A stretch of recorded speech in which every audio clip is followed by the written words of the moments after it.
Be me 26-year-old female. Environmental studies major with focus on sustainable forestry practices.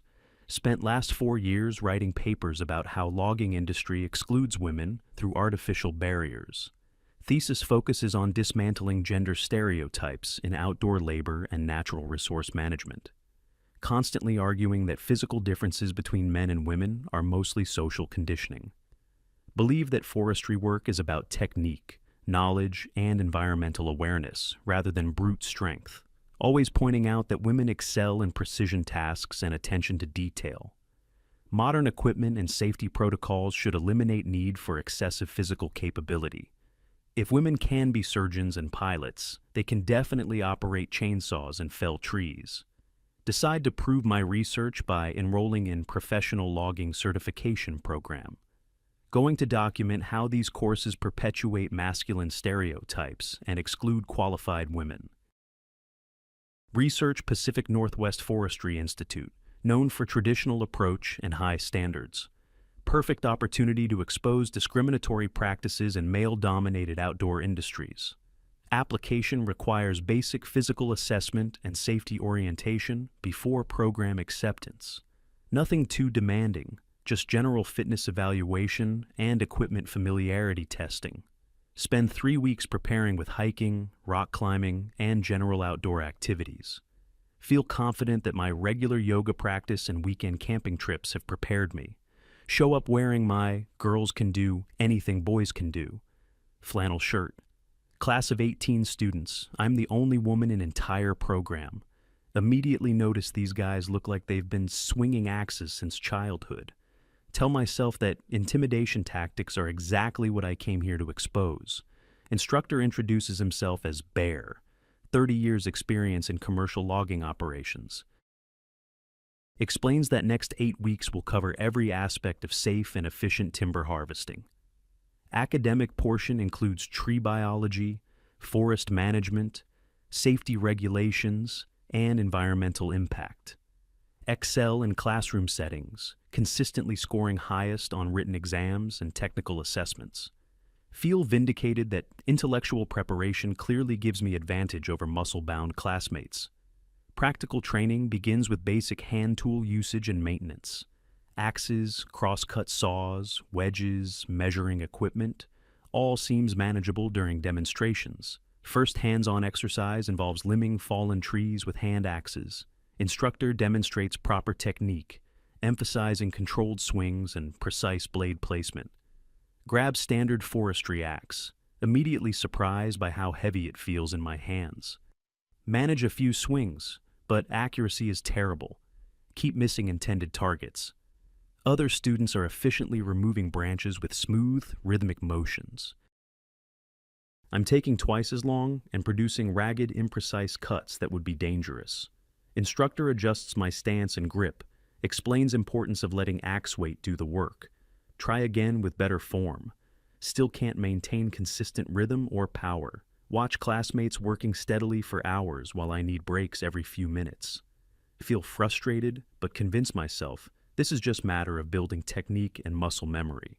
Week 2 introduces chainsaw operation and maintenance, the core skill of modern logging.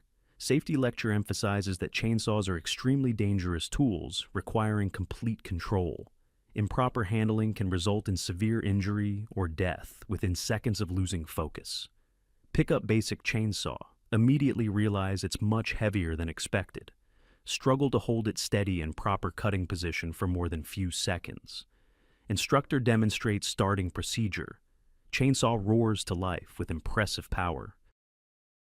My turn to start engine, pull starter cord with everything I've got.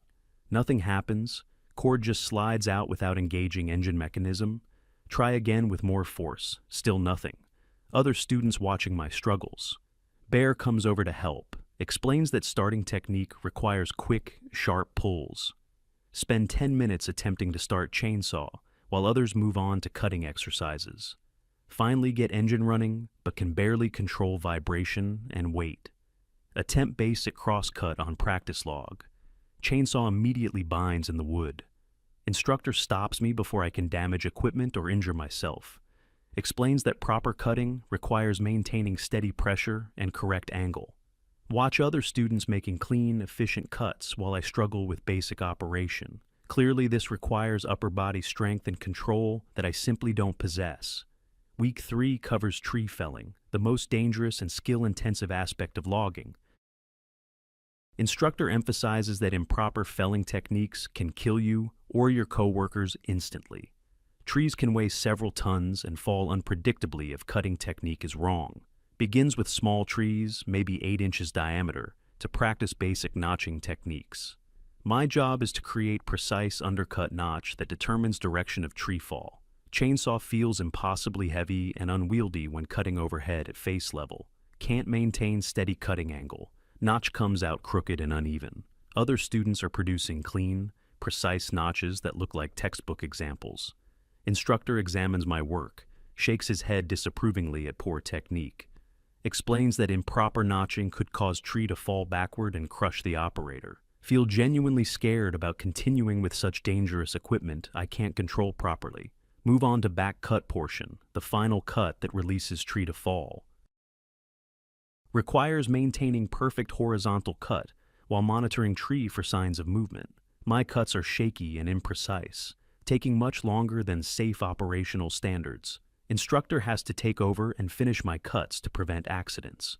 Watch my practice tree fall in completely wrong direction due to poor notch work. If this had been real operation, could have injured workers or damaged equipment. Week 4 introduces bucking, cutting fallen trees into logs of specified lengths. Seems simpler than felling, but requires sustained chainsaw operation in awkward positions. Cutting through large diameter logs demands maintaining pressure for extended periods. Attempt, first bucking, cut on tree about 2 feet in diameter. Chainsaw immediately starts binding as I lose power and cutting angle. Can't maintain steady pressure needed to cut through thick wood efficiently. Other students are working through logs systematically, while I struggle with single cuts. Instructor has to help me complete every cut to keep class moving forward, starting to realize that every aspect of logging requires strength and endurance I lack. Week 5 covers limbing, removing branches from felled trees using chainsaw. Requires working in cramped positions while maintaining complete control over powerful equipment. Branches create spring tension that can kick chainsaw back violently if cut improperly. Attempt limbing on practice tree, immediately get chainsaw stuck in branch tension. Instructor quickly shuts off my saw before dangerous kickback can occur. Explains that limbing requires reading wood tension and adjusting technique accordingly. Watch classmates efficiently cleaning entire trees while I can't complete single branch. Feel like complete liability, slowing down entire class with my incompetence. Week 6 introduces advanced felling techniques for large diameter and problematic trees.